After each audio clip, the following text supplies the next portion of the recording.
Некалі, конечно, упрыгожванні былі вельмі дарагія, і за нітку натуральных караляў можна было купіць карову. Альбо наадварот, каб купіць такія каралі, трэба было гэту карову прадаць.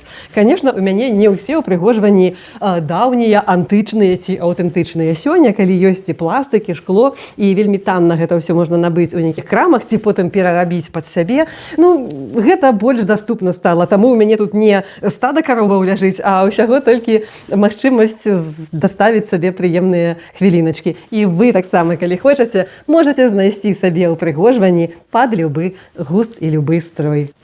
Калі яны вось тут ляжаць, мне аж самой страшна, якіх шмат.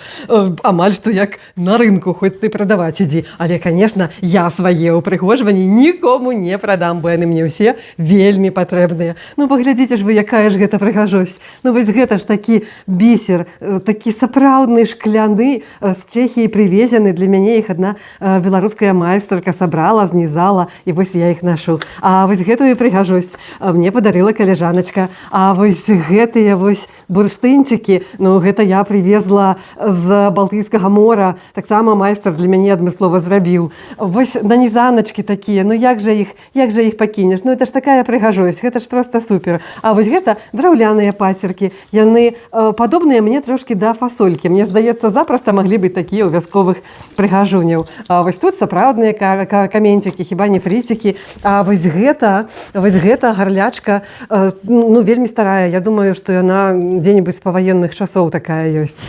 Тут моя гарлячка маёй работы. А вось гэта такія шкляныя штукі, которые пераліваюцца ўсімі колерамі вясёлкі, калі на іх падае святло.